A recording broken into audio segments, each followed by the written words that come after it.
Hi everyone, this is Nick Pollock here from Roar Lions Roar. While you're here, be sure to like this video, subscribe to the channel, and hit that alert bell so you never miss any of our new content. And if you prefer to listen instead of watch, make sure you check us out on your podcast platform of choice where you can subscribe and download each new episode. Thanks for watching and thanks for listening. Go State! Hello everyone and welcome back to Roar Lions Roar. I'm your host tonight, Matt Filipovich, joined tonight by my phenomenal co-host, Mr. Bill DeFilippo. And Bill, usually I ask how you are, or how are you? I don't know what the proper grammar is. But there's been a question floating around on TikTok right now about the Roman Empire. I'm not going to ask you about it. But Bill, what is your, I don't think you're a Roman Empire guy, although you are Italian, but what is your, weird fixation? Ooh, that is a really good question. I have mine ready, if you need time to think. See, I was hoping you would ask me about the Roman Empire because I would make a joke about Roman Reigns' time as the WWE Universal Champion. I don't know. I'm a very rocks for brain person, okay. So I will just I just kind of hop from one thing to the next, from Penn State to Manchester City to whatever music I like at a given time to professional wrestling. So I don't necessarily have one thing that I keep coming back to over and over. It's just kind of like a jumbled mess of nonsense up there. What about yourself? I think you know mine pretty well, Bill. I think you know I'm a pretty big Scooby-Doo fan. Yeah. I think there's a clip of Matthew Lillard, who, this is also phenomenal content for the Northwestern preview. There's a clip of Matthew Lillard in the first Scooby-Doo movie where it shows how he had to act with basically a piñata of Scooby-Doo, and it's the most impressive piece of acting I've ever seen. It should have won an Oscar. It's unbelievable how great that footage is. Bill, I will happily slack that over to you because it is amazing. I'm not certain I will remember to watch it, but if I do, I'm excited to check that out. But yeah, I've been waiting for the day that some sort of men think about the Roman Empire thing finally made it onto the podcast, and I'm glad it happened today. Well, we are here today to not only discuss Scooby-Doo, Rocks for Brains, and the Roman Empire. We are to discuss the Purple Rain. There we go. How about that? Of the Northwestern Wildcats up there on the North Shore in the Chicago suburbs. Penn State is coming to Evanston, Illinois this weekend to take on the 2-2 Northwestern Wildcats. Wildcats are having a bit of a weird season. Obviously, Pat Fitzgerald is gone. They've beat Minnesota last week because PJ Fleck forgot how to coach football. And now here we are with Game 5 of the year for Penn State. It's going to be a 12 o'clock Eastern, 11 a.m. local time kick. At time of recording, I believe it's almost a 4-touchdown spread at this point. It opened at 24, and it's eked up to, I think, around 27, Bill, is what I'm seeing it at right about now. So, but Bill, before we jump in, you tell me we have a question that a listener sent in. Is this correct? Yeah, so it's the thing that Nick has mentioned a few times. There's a feature on Spotify where you can send questions in for us to answer on the podcast. Obviously, you can do that on our Twitter account if you're active over on Twitter, but you can also do this on Spotify. It gives us a little extra stuff to talk about other than the usual mundane Penn State stuff. It's especially important for this next week as Penn State's bye is coming up, and we're going to be looking for stuff to potentially talk about there. But the one that we got right here on my phone comes from Patrick Jurowitz, who said, "Hey guys, love the podcast." Thank you, Patrick. It's a very, very nice thing to say. I am interested to hear your thoughts on James Franklin's belief in his fourth down offense. I feel like he was bold and attempted/converted more fourth downs against Iowa. And statistically, Patrick is correct. Penn State went 4 for 4 on fourth downs against Iowa this past week. Matt, what are your general thoughts on Penn State's fourth down offense? Do you think something feels different about it? Do you think last week something in particular felt different about it? Because I think so, and I want to hear your reason before I say it. So I think there's three things. Number one is that the Eagles discovered a cheat code in the NFL to where a first down is an automatic first down in short yardage situation. I mean, we see all the time. I mean, look at the T formation. It's popping up everywhere. Coaches are influenced by what's working no matter what level. So that's one. Two is Drew Hour's 6'5", 240. It's very easy for him to fall forward for a yard. And third, and I think the most important part of this, Bill, is that especially against Iowa, it was a very gross, very disgusting, rainy day, and Penn State's kickers, I still don't think, have the full confidence of Penn State and James Franklin, especially now that they feel confident they can fall forward for 3 extra feet. So that's kind of where I come in on this. I just think that Franklin wants to be more aggressive always. Every football coach wants to be as aggressive as they possibly can. But just between the pouring rain, the quarterback that lets you do it, and the kicking game still having those battle scars from West Virginia, I just think that all 3 of those factors played a really big reason into why Penn State went for it pretty much every time on 4th and short against Iowa. So I basically think that was part of the game plan, was just get us in those situations where we could potentially go for it. And I think their play calling in these situations was pretty telling. And not just the play calling in those situations, but what they called on the third downs before that. Penn State converted 4 fourth downs. All of them were 4th and 1s. Against Iowa. The first one was a third and came off the back of a 3rd and 7 from the Penn State 42. Drew Aller completes a pass to Liam Clifford, a short gain that eventually set up a 4th and 1 where Aller was able to run and pick up the first down. The second one, a 3rd and 3 from Iowa's 32. They handed the ball off to Singleton and they ran it. Third down, you expect maybe to have all of the playbook. You decide to run it. That tends to be a bit of a tell that you're going to try, or on a 3rd and short that you might go for it on 4th down. And the next play, 4th and 1, Iowa 30, Penn State ends up going for it, ends up getting a first down. 3rd and 4 from the Iowa 12, Singleton runs the ball. 4th and 1, they go for it, and that's obviously Aller's touchdown pass to Khalil Dinkins. And then one final 4th and 1 in there. They have a 3rd and 5 to start the 4th quarter, run it for 4 yards with Singleton, 4th and 1, Aller plows forward, picks up the first down. And I say all that to say this, I do think a big part of it when it came to just Iowa was the game plan. It was, we know we're going to have 4 downs. We know that our game plan is going to be kind of what we talked about in the lead up to it, Matt, that Penn State was going to try and churn it. Penn State was trying to make sure they weren't doing anything especially crazy out there, just taking what they got. And they went, we can get 3-4 yards every single time. 4th and 1, if we can get 3-4 yards, we're obviously going to get a first down. We're going to go for it.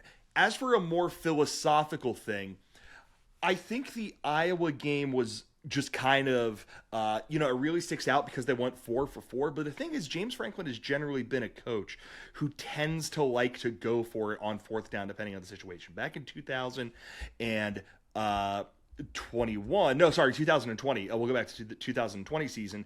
Penn State was 25th nationally in 4th down attempts. They went for it 22 times. They converted 11 for a 50% clip. 2021, Penn State was 42nd nationally, went for it 26 times, converted 12. That's a 46.1% clip. Last season, Penn State 30 times, 21 times successful, 70% clip. That was 26th nationally. And this year, Penn State finds itself 32nd nationally. So I think, Matt, this is just kind of what James Franklin likes to do if he finds himself in that situation, regardless of his kicking situation, just if he finds himself in a spot where it's advantageous to go forward on 4th down.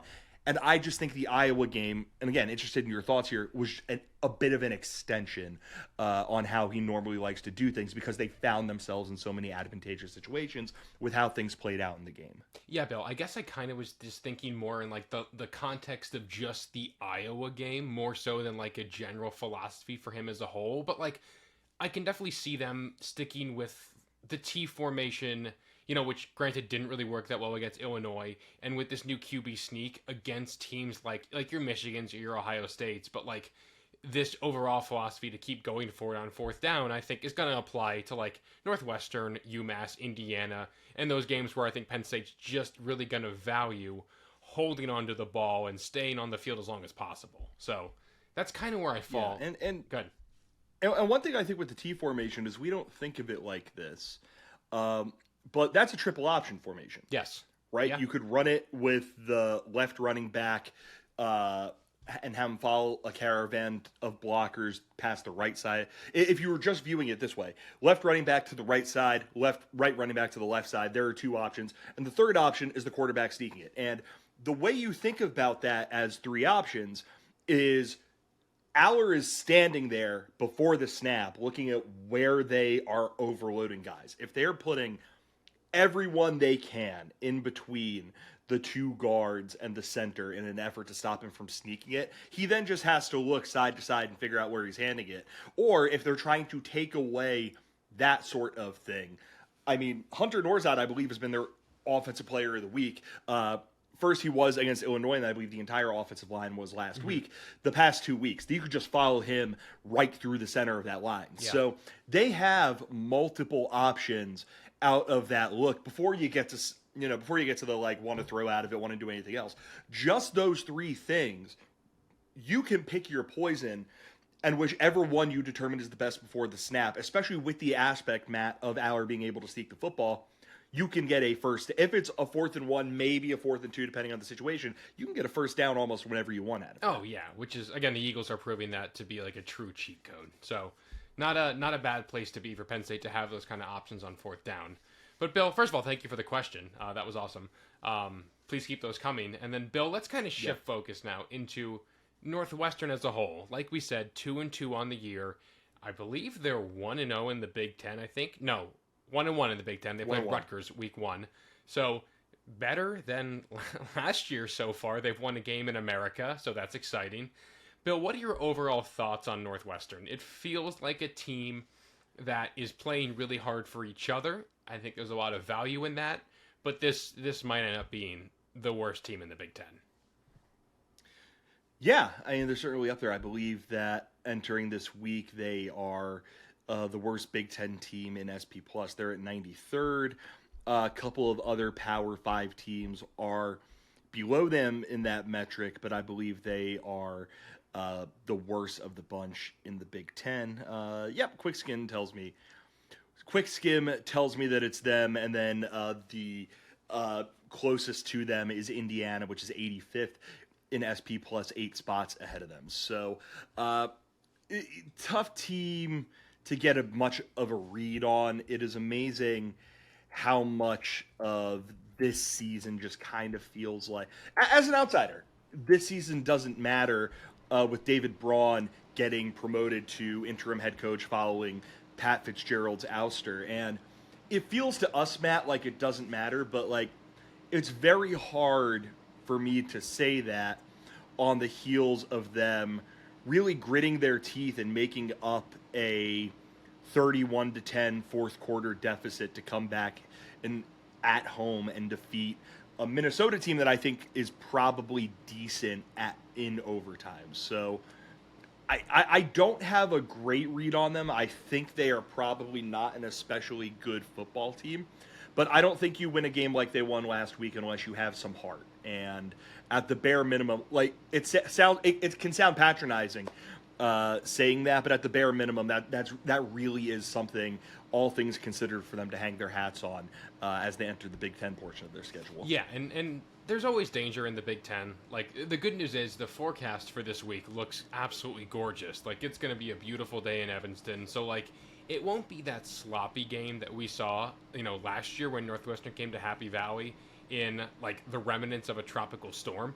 So that's the good news. Like, Penn State is clearly the better team, so they just have to go out there and execute their game plan, and I feel pretty good. And, Bill, let's start by taking a look at the Penn State offense against this Northwestern defense. The Penn State offense, again, only offense in football, in FBS football, without a turnover so far.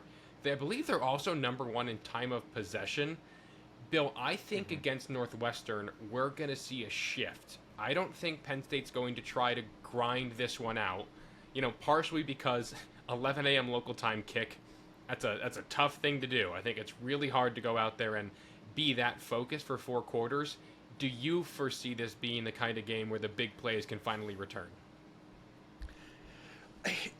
It's tough because I think that is something that Penn State needs to really spend the next 2 games focusing on, because they've gotten through what is theoretically the trickiest stretch of or the most confusing stretch of their schedule, because we now actually know stuff about this team. And a concern that I have, and a lot of this might just be related to the fact that Trey Wiles isn't there. Last 2 games, Drew Aller, 6.3 yards per attempt against Illinois, 4.5 yards per attempt against Iowa.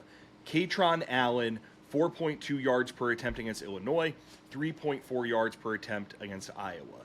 Nick Singleton, 3.4 yards per attempt against Illinois, 2.9 yards per attempt against Iowa. I just want to see them build on what they've done the last couple of weeks and start to show big plays, intermediate plays, whatever you want to say. I don't need Penn State's offense going out there against a Northwestern defense that isn't great, but 71st in defensive SP+, better than, probably a little bit better than you might have expected coming into the season. I just want to see them go out and have a professional, take care of your business performance. No making it so it's halftime and it's only 10-7 Penn State and you're a little bit confused.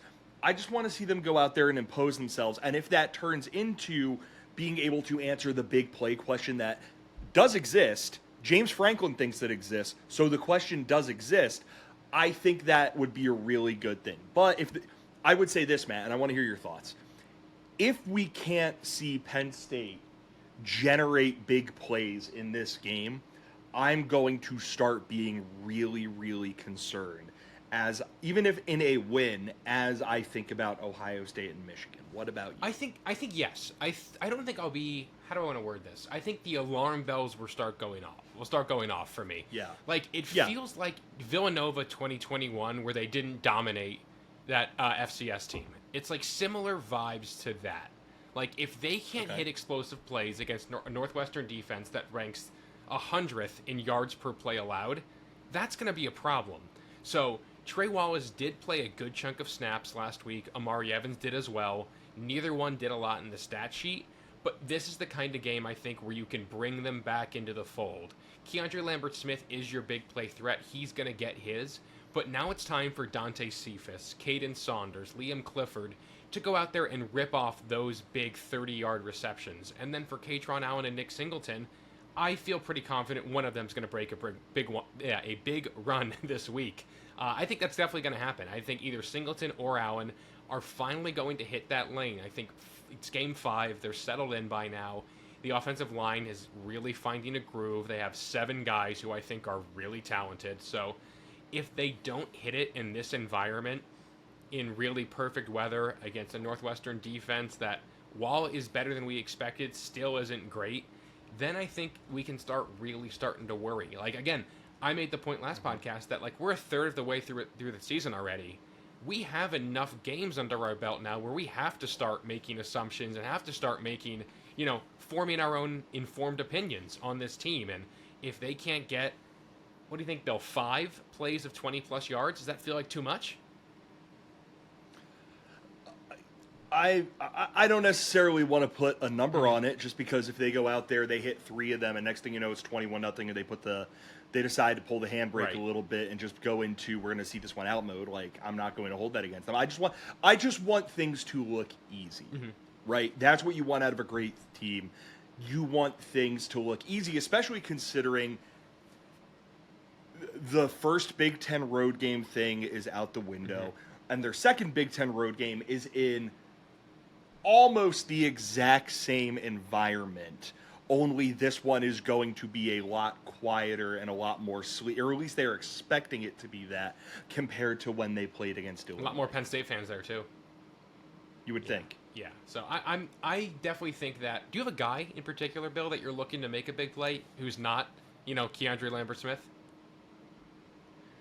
Drew Aller. I'm looking to Drew Aller to make big play.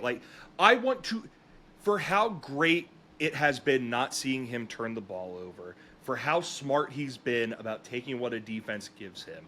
Matt, this was your thing all offseason long. he's the 5-star. Mm-hmm. He's this, he's this, he's this. He's shown flashes of that. He showed that in the West Virginia game, and he hasn't really shown that since. And I'm not saying that as a critique of him, because I do think that has been a bit by design. Mm-hmm.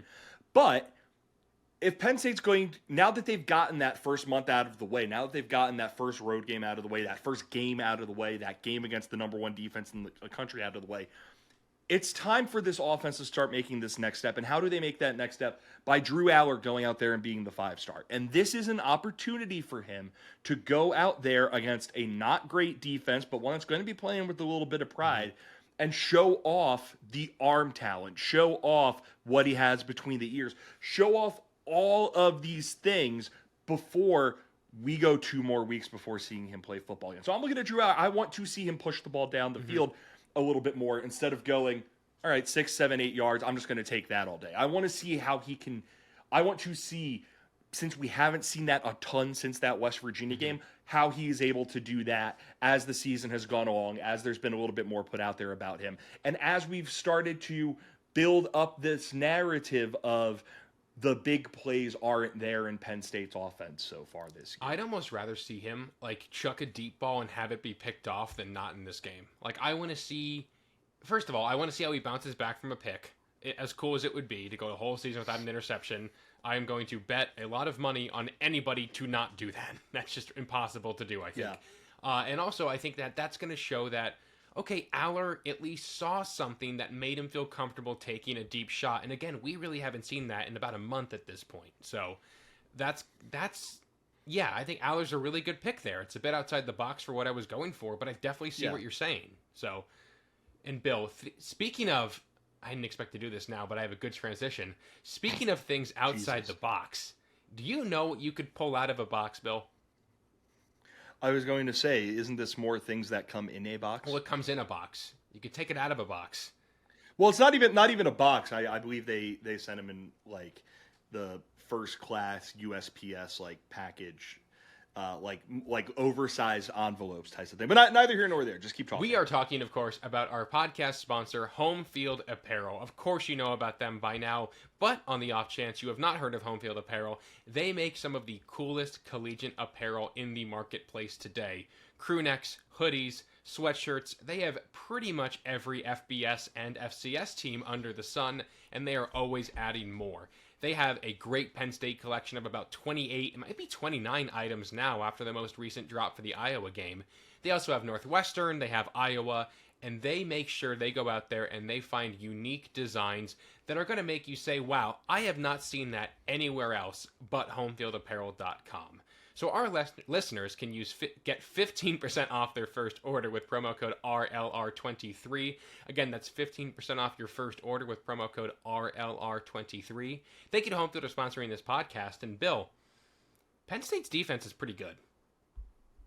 They're not bad. Iowa's offense, 101st nationally in total offense. Running attack, it's 98 yards per game, which I think is...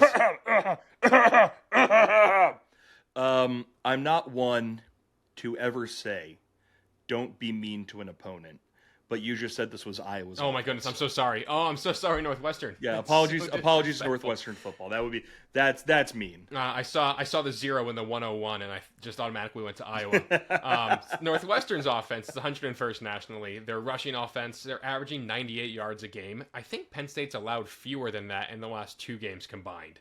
Passing game, not bad. Ben Bryant, Cincinnati transfer, he can sling the pill. He's a pretty decent quarterback, especially by Big Ten West standards in 2023.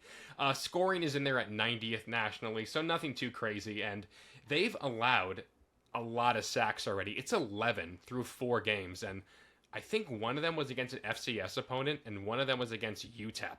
So it's not the best offensive line, and they've also allowed 24 tackles for loss total.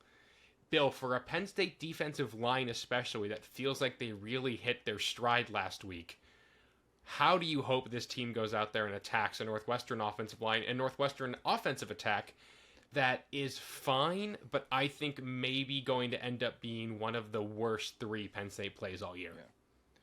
Yeah, they're 110th nationally in in offensive SP plus. You look at the stats on the offensive side of the football. They are towards the bottom of the Big Ten in total yards per game. They are relatively high, 6th in passing yards per game, but dog ear that really quickly. And last in rushing yards per game with 98 points. Again, kind of middle-ish of the road in that. That includes scoring 7 points against Rutgers and scoring 14 points against Duke. But the 2 road games, they've been better at home, but they pummeled UTEP, and then of course had last week against Minnesota. And part Which of went the in reason overtime, so the score is a bit inflated. Yes, went in overtime. Mm-hmm. Part of the reason their passing offense looks nice like that, or relatively nice like that, you put the raw numbers right there, is because they are trailing so much that they have to throw the football. It's true. A lot. Ben Bryant is 101st nationally in QBR. You look at their passing offense; they're throwing for about the exact same number of passing yards per game as Penn State. They are just much worse in passer rating because they're kind of chucking it all over the place and hoping for the best there. They're 85th nationally in team passer rating. So what I think is going to end up happening, or this game is going to lend itself to, Matt, is that Northwestern is going to fall behind. I think it's going to look a bit like the Illinois game, where there are going to be drives where they just get into a rhythm. They play very, very fast. I believe they're one of the faster. Their tempo can't be. Yeah, it's wild. I think they're top 20, top 25 or so in the country in seconds between plays, or it's something like that. But they run a lot of plays and they try to run quickly, which means they try to get you on your heels quickly. So that happens once or twice a game. They get a scoring drive or 2 out of it, maybe even 3 scoring, like that kind of thing. But you look at some of their other numbers, they are 111th in sacks allowed. They are 74th in tackles for loss allowed. They have a decent third down percentage. They're 29th nationally in third down conversions.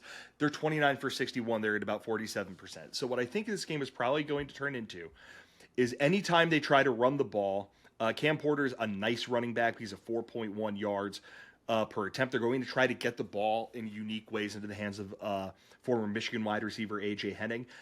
They're going to try and do some stuff running it, and maybe it works, maybe it doesn't.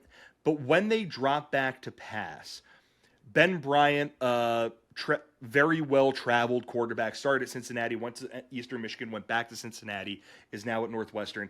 Not much of a threat with his legs. That's a lot of time in the Rust Belt. Penn State, 3 different states in the Rust Belt in a college career. Interesting. A lot of time. So I think they're going to try and they're basically going to put this game on Ben Bryant. He's been sacked 10 times this season, 6 touchdowns, 3 interceptions, 5.9 yards per attempt. He's been able to hit a couple of big plays. Bryce Kurtz has a long of 80 yards on a play this year. Joseph Hyman II has a long of 85 yards. Maybe they end up trying to throw in their backup quarterback a bit, Jack Lausch, who's a little bit better with his legs for some stuff. But generally, I think this is an opportunity, Matt, for Penn State's defense to go out there and dominate. You said 6 touchdowns passing on the year, Bill? Yeah. Half of those came either in the fourth quarter or overtime of their game against Minnesota last week. So maybe a little bit inflated based upon last week's performance. But yeah, I think... How do I be nice about this? The offensive line for Northwestern does not have Peter Skoronski anymore. And yes, that Northwestern likes to go fast and play tempo. Illinois played a little bit of tempo against Penn State a couple weeks ago, and you look what happened when Illinois felt like they started to get rushed a little bit, where their quarterback threw multiple interceptions. The Johnny Dixon interception, I think, is the best example of this. That's where I think, although Penn State's going to be on their heels, with how fast this defense is, I think there's going to be an opportunity for them to create a lot of havoc and a lot of turnovers. So Northwestern can hurry up on the ball as much as they want, but if they can't realistically make Penn State play on their heels in between the hashes, that's going to be an actual problem. Bill, do you think so? 4 turnovers has pretty much been the bar the last 2 weeks. Over or under here? 3.5. I'll say under, just because that's really law hard of to averages keep doing. thing. Yeah, but like they're with how they attack on this defense. Like I think they should be able to go out there and make a ton of plays. What is the most they have sacked a quarterback this year? I'm trying to pull this up very quickly. It's nothing crazy. I mean, also look at the way. Go ahead, Bill. Sorry. Yeah, season opener, 3 sacks. Second game of the season, that was against West Virginia. Second game of the season against Delaware, 0 sacks. Again, they just got the ball out so quickly. I don't think they had much of a chance there. Illinois, 3 sacks. Iowa, 3 sacks. I wouldn't be surprised if that's the number that ends up getting eclipsed more. I wouldn't be surprised if they have 4+ sacks in this game, just because Bryant's not really much of a threat to throw the ball. I run the ball. I don't know how much success they're going to have taking the top off of Penn State's defense. And I think Penn State's edges are just going to be able to pin their ears back and get after him, because just the running game hasn't really been there for Northwestern this season. So we won't do Penn State wins if, Northwestern wins if. I think it's a pretty similar script for both of us, Bill. Like, you and I both, I think, look at this game through a very similar lens. So let's shift a little bit. Sure. What's a first that's going to happen in this game for both Penn State's offense and Penn State's defense? For Penn State's offense, I think the first is going to be that's a no, because Amari Evans and Malik McLean. But I would say one of Penn State's I think Penn State has a new guy catch a touchdown pass out of his wide receiver group. Whether that's Trey Wallace, Dante Cephas, Liam Clifford, Caden Saunders. I think if Penn State does decide it wants to try and get its passing game going a little bit, that's going to make things a little bit easier for one of those guys. You can put Theo Johnson in here if you want, and my hunch is your answer is going to be Theo Johnson catching a touchdown. As much as I wanted to, Bill, I've been saying that every week. I can't do it anymore. Fair. But I will say one of the wide receivers who has yet to catch a touchdown this season is going to catch a touchdown. Okay, I like it. My pick is actually going to be a Penn State running back eclipse 100 receiving yards in this game. That's going to be my pick. I think Penn State's going to try. I think it's going to be a sleepy game. I think once Aller and company attempt to take the top off a couple of times, you're going to have a safety playing back, and Penn State's running backs have slowly become more involved in this passing game as time has gone on. So that's going to be my pick on that one. A little bit of an outside the box one, but I can't pick Theo Johnson to score because I've done it like the last 4 weeks, and of course now he's going to score. Sure.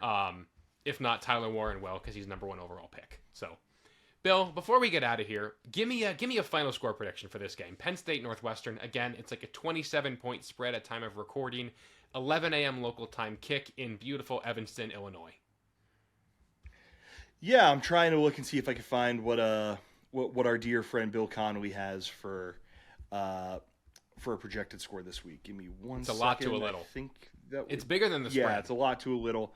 Right now he has Penn State 39-7. So he has Penn State winning by 28 points. At the time he did it, the spread was 26. I think Penn State goes in and just tries to have a workman-like performance. I don't think that they're going to go out there and necessarily try to run the score up or anything. I would guess something like Penn State will go 38, Northwestern 14, but I don't think they're getting that necessarily think they're getting that 14. One on a drive where they were just able to get into a rhythm and then one late score, something like that. I like that pick. The 14, I think, is a very safe number. I think that for sure it's going to happen. And, I think Penn State turns the ball over this week. I just think law of averages. Sure. At some point, it's going to come crashing down to earth. I'd rather see it happen for the first time here and the team work through it than happen, against Ohio State in a couple weeks. And we're quickly running out of opportunities for it to happen before the Ohio State game. Yeah. But I'm going to go, I think Penn State rolls in this one. I think it's going to be a little bit sleepy. But overall, I think Penn State's going to come out focused. I think it's the bye week's on the horizon. Then you have UMass. I think it's quickly turned into, hard hat, lunch pail kind of time right now, where just show up, get your job done, and go have a great time for the next couple of weeks. So give me Penn State 39. I don't know why. Give me Penn State 39. And I think they're going to blank them, Bill. After what I just saw coming off of Iowa, like, it's never really a smart bettor's market to bet on a team to score 0 points, but I think this Penn State defense, on top of the Iowa offense ineptitude, I think the Penn State defense is really finding their rhythm, and they're forcing turnovers at a really high rate, and the pass rush is having a lot of success. So I think I think Manny Diaz and company have another fun outing this weekend. So yeah. And one thing that I want to make sure we mention before we send the fine folks off to the latter part of their week is that I'm interested in basically two things. One, how Northwestern comes out after last week, because I truly don't know if they're going to come out fired up on all cylinders. They got that Big Ten win. They're playing for each other, blah, blah, blah. And they come out heads on fire and really catches Penn State off guard, even if Illinois should have been a sign that this is something that could potentially happen. Or the other side of this, because we haven't mentioned yet on this pod last year's game between Penn State and Northwestern, which happened in a monsoon in Happy Valley. Penn State had 360 yards of total offense. They lost 4 fumbles. Nick Singleton fumbled twice and lost both of them. Katron Allen fumbled once and lost one of them. 7 penalties for 55 yards. Like, Penn State should have rolled them last year and just did not have that impressive of a performance. I'm a little bit interested to see how long, especially for Singleton, because Singleton got benched in that game because he could not stop fumbling the football. Mm-hmm. I'm interested to see how long his memory is, because if he has a game where he's really able to impose himself, Katron Allen is a great running back. I love having him as the consistent metronome type. Singleton is the guy who raises the ceiling of the offense if he's really getting going out of the backfield. So I want to see if this is a game where he has a bit of a long memory and he's able to make some stuff happen that remind you why he is such a talented football player. Yeah, I think that's a really good point. I think the Singleton aspect is something I considered, this kind of being that anniversary of the first time he really ran into trouble, probably in his, football career ever. That's an interesting dynamic. Bill, anything else before we send the folks off into Northwestern week? Where should they go? So, if you were a longtime listener of the podcast, you know that Matt lives in lovely Chicago, Illinois, one of the best cities in these United States of America. Anyone who has ever been to Chicago loves it. Anyone who hasn't been to Chicago should change that as soon as possible. So, Matt, if a listener is going to Chicago, Chicago and Evanston are very different places. They are wildly different places.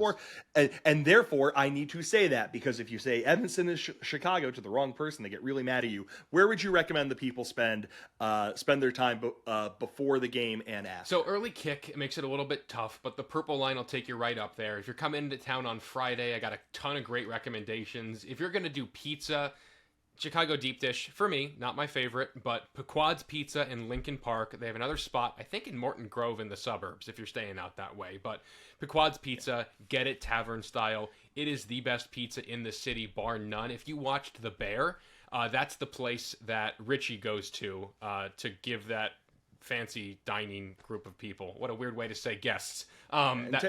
Tavern style is like the insanely ultra thin crust stuff. Correct? And it's also cut into squares.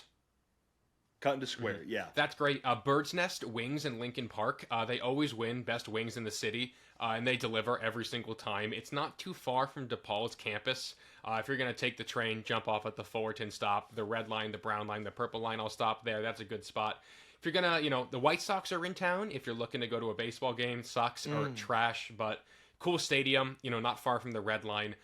In the Pilsen neighborhood on the southwest side is this is a Mexican neighborhood, and they have some awesome food. Pilsen Yards is a great beer garden. It's going to be great weather.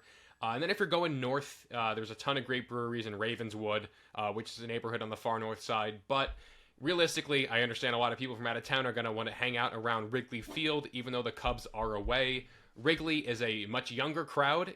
Have a great time, enjoy yourself. The batting cages are a great time at Sluggers. But Murphy's Bleachers is really fun right by the stadium.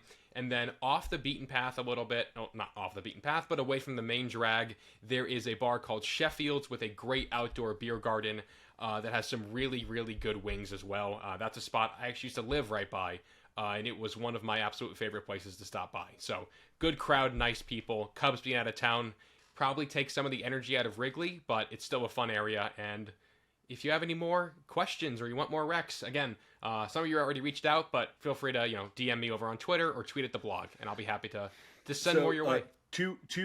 Two quick things. One, Matt didn't say it. You should go to Al's. I waited for you, Bill, because I knew you were going to recommend that too. You should get a sandwich from Al's. Al's beef is great. Al's beef is unbelievable. And then two, you mentioned the Bear. For fans of the Bear, where do they have to go to eat at the place from? That's the original Beef in River North. So if you're staying in downtown Chicago, not downtown, a little bit north of the Loop, River North, that's where you're going to want to go. But I think Al's Beef, I'm an Al's Beef purist. Al's Beef makes some of my favorite sandwiches in the world. If you're gonna go, don't be overwhelmed. It's gonna be just a weird environment. Get your sandwich dipped, not wet, is my best advice. Yeah. I mean, I'm very upset that I cannot make it this weekend. Like I said, Chicago is one of my favorite places in the country. Everyone who has ever talked junk on Chicago has never been there and seen how great Chicago is. No way. It is an unbelievable fun. city. It's a blast. I hope everyone who goes to this game has fun. And then, after that, Matt, we